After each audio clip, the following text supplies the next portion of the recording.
The untold story of you. Your বিষয়ে আজি আমি your বিষয় যেহেতু আমি পালো একবচন your লগত আমি you শব্দ কিয় ব্যৱহাৰ কৰো এই কথাৰ যুক্তি পালো তো অল্ড ইংলিছত আমি একবচন your ঠাইত সদায় আমি পাইছিলো দাও শব্দটো তো ইয়াত আমি এই pronounৰ you শব্দৰ pronoun টেবুলটো আমি ইয়াত লৈ আহিছো প্ৰতিটো পাৰ্সোনাল pronoun নতুবা ডেফিনিট pronounৰ এই ধৰণৰ চাৰ্টটো বহে বা আহে দেই তো যেহেতু আমি দাও শব্দটো pronoun হিচাপে পাইছিলো তো এই চাৰ্টত গলে কি কেনেকৈ এই শব্দটোৰ পৰিৱৰ্তন হৈ আহে বা কি শব্দ হৈ আহে এই কথাটো আপুনি এই ভিডিঅ'ৰ মাধ্যমেৰে শিকিব পাব দেই চাওকচোন কলনৰ হেডিং বিলাক মই প্ৰথমে কৈ দিছো subjective pronoun objective pronoun adjectival possessive pronoun pure possessive pronoun আৰু reflexive pronoun এতিয়া you শব্দটো এই চাৰিটা পাঁচটা ভাগত আমাৰ কি হৈছে কনভাৰ্ট হৈ যায় you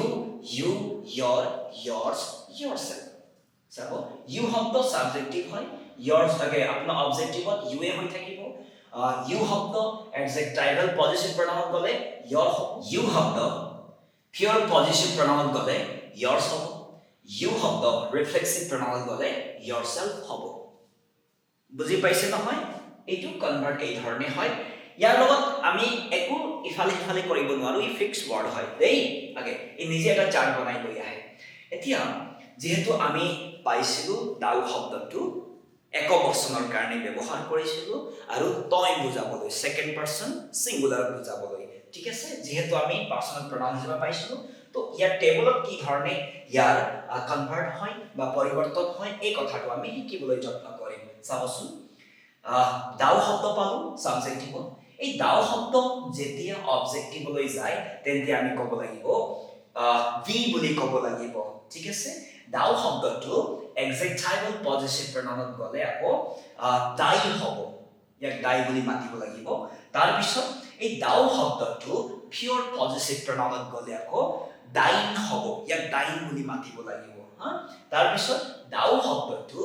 reflexive pronounত গলে আকৌ thyself হ'ব চাব যদি আপুনি পুৰণা অল্ড কিতাপবোৰ পঢ়ে নহয় তেতিয়া এই শব্দবোৰ পাব ঠিক আছে এই শব্দবোৰ পালে আপুনি কনফিউজ নহব এই সেকেন্ড পাৰসন সিঙ্গুলাৰ নাম্বাৰ হিচাপে ব্যৱহাৰ কৰা হৈ আছে বাক্য এটা দেই এতিয়া এই দাও বা ইউ দুইটা একবচন হয় ইয়াক লগাই আমি সেন্টেন্স দুটা লৈ আহিছো চাবচোন you are my mother মানে you are my mother ঠিক আছে তাৰ পিছত এতিয়া এটো মডাৰ্ন ইংলিশ হিচাপতে অল্ড ইংলিশত আকৌ পৰিৱৰ্তন আছিল হেইটো আছিল thou art my mother thou art my mother হৈ গ'ল ইমান সহজ বুজি পাইছে নহয় এতিয়া the untold story টো ইয়াতে সমাপ্ত হ'ল